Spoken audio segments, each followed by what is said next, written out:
Auspicia a Impacto Económico. Y hoy tenemos una forestación alrededor de 550 hectáreas.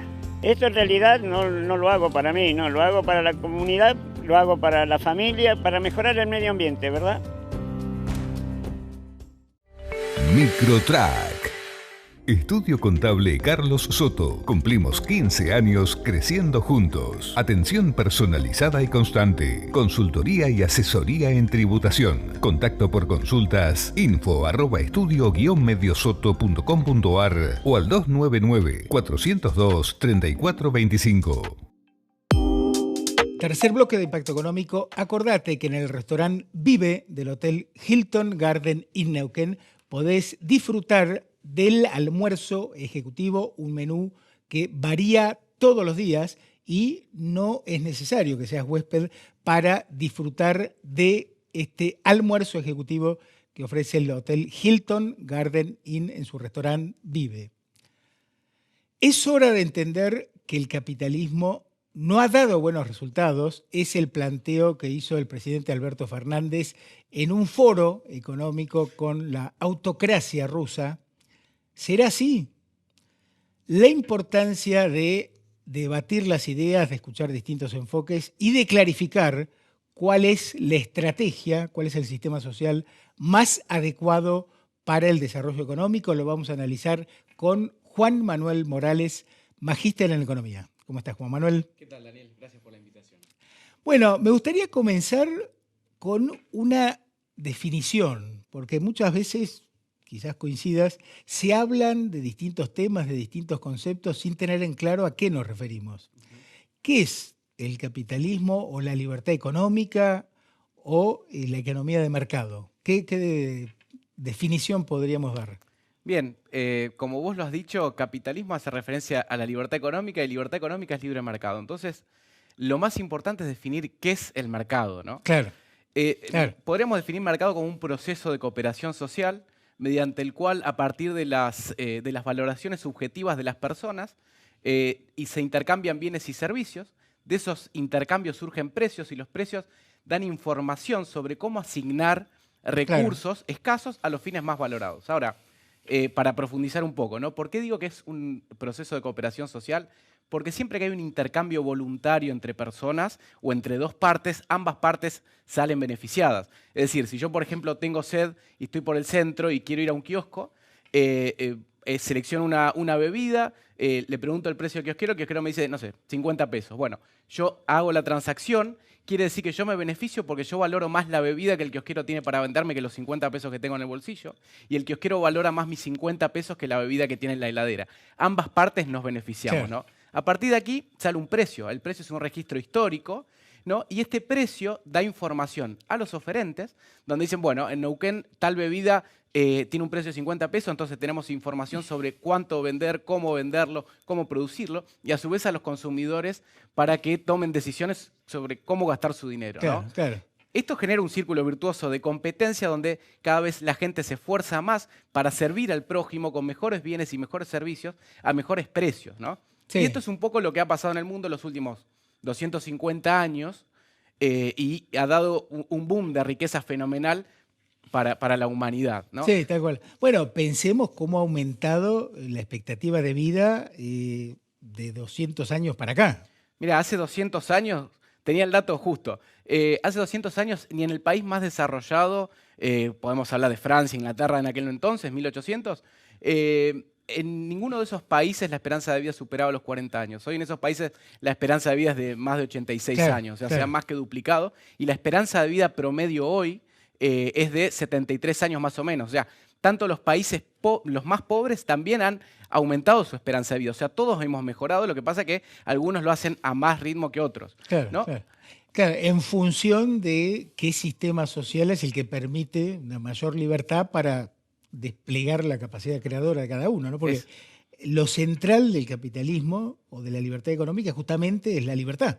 Exactamente. Y ahí me parece que es digamos, lo más preocupante en cuanto a la ignorancia del presidente cuando critica el capitalismo, ¿no? Porque para que haya capitalismo y para que haya el proceso este de mercado que nosotros describíamos, vos necesitas derechos de propiedad y necesitas libertad económica. O sea, derechos de propiedad, ¿por qué? Porque cuando vos haces intercambio, vos lo que estás intercambiando es derecho de propiedad. Claro, Es decir, la bebida que me vende el kiosquero tiene que ser de él y después pasa a ser mía y yo la uso como yo quiero.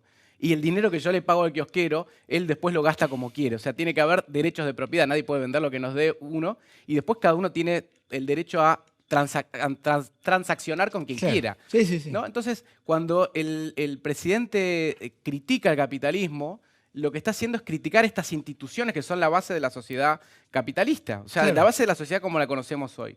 Ahora, si nosotros nos vamos al extremo, ¿cómo sería una sociedad sin propiedad privada y sin libertad económica? Esa sería una sociedad comunista. Un modelo que fracasó en el mundo por la pobreza, porque es el único modelo donde se ponen barreras para que la gente no escape en vez de que para que no entre. Claro. ¿No? En Cuba hay gente que prefiere arriesgarse a hacer comida por un tiburón con tal de tener la posibilidad de vivir en un país Claro. libre.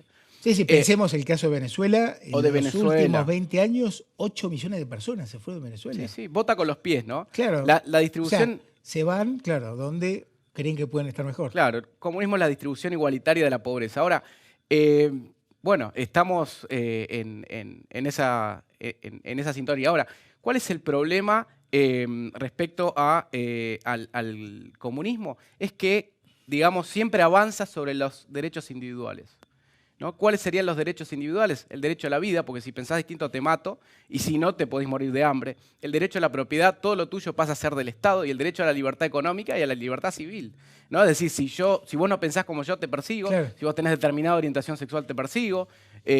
No hay libertad de prensa. Entonces, es un sistema que no solamente ha dado pésimos resultados desde lo empírico, Sí, desde la producción de bienes. desde la digamos, producción claro, de bienes, claro. desde el bienestar, sino que ha dado, digamos, pésimos resultados, o mejor dicho, que atenta contra las libertades de las personas y contra los derechos humanos. Sí, sí. Bueno, otra evidencia es la China de Mao. El comunismo de Mao, millones de personas murieron de hambre. Exactamente. Porque a un grupo de burócratas se le ocurrió que era mejor producir bienes industriales en lugar de alimentos. Exacto.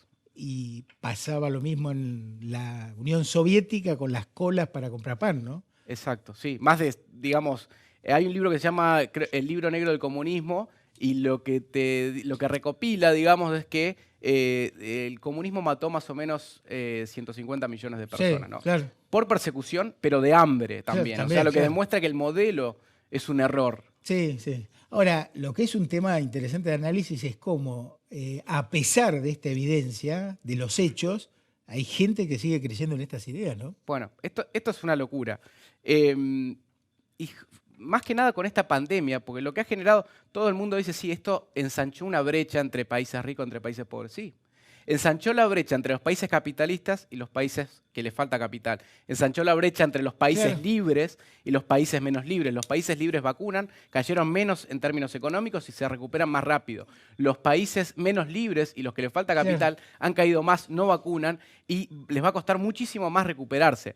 Fíjate vos, hay un índice que se llama Índice de Libertad Económica que Claro. hace la Heritage Foundation, digamos, y entre los rankea todos los países del mundo en cuestiones de, bueno, funcionamiento de la justicia, de la democracia, libertad económica, Derecho de propiedad. derechos de propiedad, acceso a financiamiento, bueno, Presión impositiva. presión impositiva, calidad de gobierno. Bueno, los 5 países que están en el top serían Singapur, Nueva Zelanda, Canadá, Taiwán y algunos Corea más del que Sur, Estados Suiza, Unidos, Irlanda. claro. ¿No? Esos son los países que, fíjate, el desempeño que han tenido. Yo justamente antes de venir acá leía, Nueva Zelanda hace 100 días que no tiene casos de COVID. ¿No? Argentina dentro de este ranking está en el puesto 148 de 170 y pico países que están rankeados, ¿no? ¿Cuáles son nuestros vecinos en la lista? Bueno, Sierra Leona, Afganistán, Pakistán, Ecuador y Mozambique, ¿no? Entonces, Países claro, con libertad económica muy baja. muy baja, similar a la Argentina, digamos, en este ranking. Economías reprimidas. Economías reprimidas. Ahora, ¿qué es lo que te dice este índice? Que los países más libres, el PIB per cápita promedio es de $71.000. El PIB per cápita promedio en los países menos libres es de entre 6 y $7.000, o sea, 10 veces menos. La diferencia. ¿Qué otra cosa nos dice muy interesante? En los últimos 25 años los países que han ganado libertades económicas crecen a un promedio anual del 2,7%, mientras que los países que pierden libertades económicas crecen a un promedio anual del 1,6%. Claro. O sea, crecen un punto porcentual menos en promedio por año que los países más libres. Y ahí, en países que crecen, que están creciendo por mayor libertad económica, tenés algunos países de África, ¿no? O sea, esto Sí. no es una cuestión de que funciona en ciertos países y en otros no. Cuando a las personas les das libertad, generás incentivos para producir, para generar riqueza, Exactamente. que es la única forma de disminuir la pobreza, Sí, bueno, Argentina es uno de los países que más cayó en el ranking en el último del 2021. en libertad económica. En libertad Claro. económica. Y después tenés países africanos como Botsuana, que tienen hoy en día un PBI per cápita de $9.000 similar a Argentina. Claro, O sea, claro. países que han mejorado muchísimo los últimos Claro, años. acá hay un tema interesantísimo y es que, bueno, conocemos el potencial que tienen las pymes en generación de empleo, en contribuir al Producto Bruto. Ahora, los problemas que tienen las pymes son derivados de la intervención del Estado en la economía. Sí, exactamente. Presión impositiva, regulación laboral, impuestos al trabajo, falta de respeto a la propiedad privada, las trabas que tenés, por ejemplo, para importar. Exactamente. Un repuesto, un insumo, que le tenés que pedir permiso a un burócrata, que además genera posibilidades de corrupción. O sea, Sí. por eso las pymes tienen que pedir libertad económica. El Sí. empresario pyme tiene que plantear todo lo que podría hacer para generar empleo, para invertir, y para eso necesita libertad, que no lo maten con impuestos. Exactamente. Y una moneda sana, ¿no? Sí. Y la arrogancia de muchos dirigentes políticos que les entienden que ellos le tienen que decir a la gente qué es lo que tiene que vender, cómo tiene que Claro, vender, cómo tiene que claro. producir, qué precios. Cuando los que están en la trinchera son el empresario, y el empresario no estamos hablando de grandes, estamos Sí, hablando sí. de un kiosquero, de un verdulero, de un comerciante. Esos también Sí, son sí. verdaderos empresarios. El que pone un carrito de panchos en la calle necesita incentivos, que se respete su propiedad, que no lo asalten, por ejemplo, para poder vender. O sea, esto es. La libertad es incita a la naturaleza humana Exactamente, y que se respete el proyecto de vida de cada uno. exactamente. Pero el fundamento ético yo creo que es algo importante, porque además de producir resultados positivos en términos de generación de riqueza, la ética de respetar la libertad y el proyecto de vida de cada uno, ¿no? O sea, que cada uno haga lo que quiera, excepto lesionar bienes de terceros. Exacto, sí. Bueno, incluso ese es el propio origen del Estado. O sea, ¿para qué surge el Estado? Para defender los derechos individuales de las personas, y el Estado de Derecho para que el derecho defienda las libertades individuales frente al Estado, ¿no? Claro. Cuando el Estado avanza sobre Claro, claro. Y los países que tienen mejor, que defienden mejor los derechos individuales son los que mejor les va, que son los que tienen más libertad económica. Claro. Sí, sí, tal cual, tal cual. Bueno, por eso el kirchnerismo ataca a la República, porque la República es división de poderes y esa división de poderes es otro de los límites al poder de los gobernantes, ¿no? Entonces, Exactamente, el kirchnerismo sí. no quiere límites, para ejercer su poder cuestiona la democracia Bueno, liberal. Sí, el kirchnerismo es un clásico ejemplo de populismo de izquierda. Claro. ¿No? El populismo siempre gana por las elecciones, Claro. pero después se arroba una falsa representatividad porque Claro. después falsea las elecciones, por ejemplo, con Maduro, y lo que hace son, una vez que llega, dilapida todas las instituciones para que no llegue más nadie y se perpetúan en el poder. Sí. Pero nunca dejan de celebrar elecciones, ¿no? Claro, Siempre sí, sí. simulan como que hay democracia, simulan una validación del pueblo.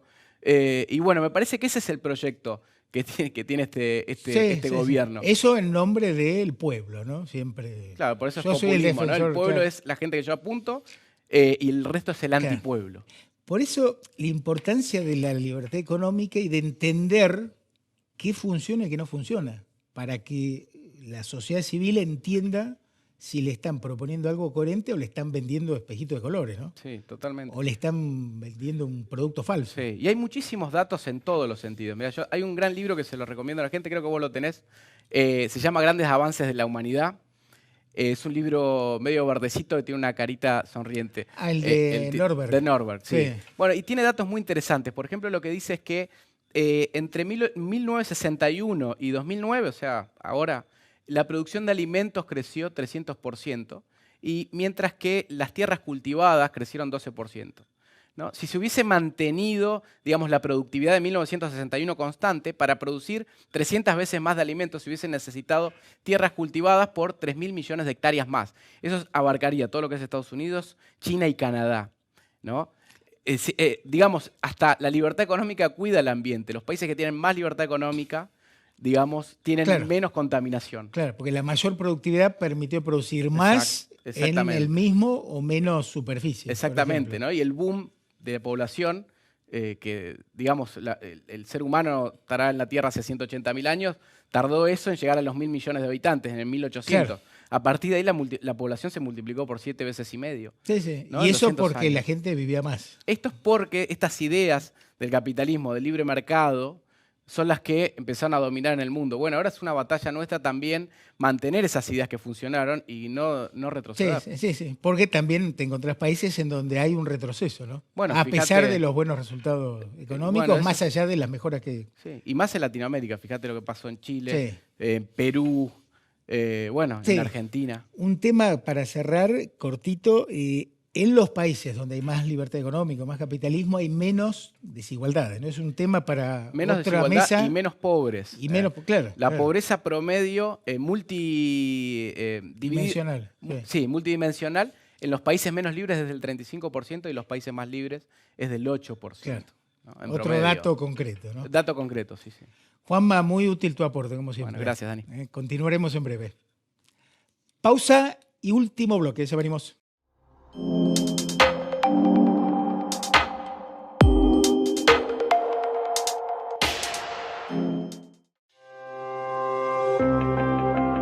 La forma de contratar y buscar empleo cambió. Hoy más que nunca necesitamos que se crucen esos dos mundos, porque cuando eso ocurre, se construye progreso. Si tu empresa necesita contratar personal o si te encontrás en búsqueda de trabajo, podemos ayudarte. Sánchez Salas, Recursos Humanos. Visita nuestro portal de empleo www.estudiosanchezsalas.com.ar. Ya sea que estés en Salta o en Ushuaia, en una gran ciudad o en el campo, ellos están ahí. Los productores asesores de seguros, para darte la tranquilidad que necesitas cuando la necesitas. Están cerca y están siempre. Y hoy más que nunca queremos agradecerles por seguir conteniendo a nuestros más de 7 millones de asegurados.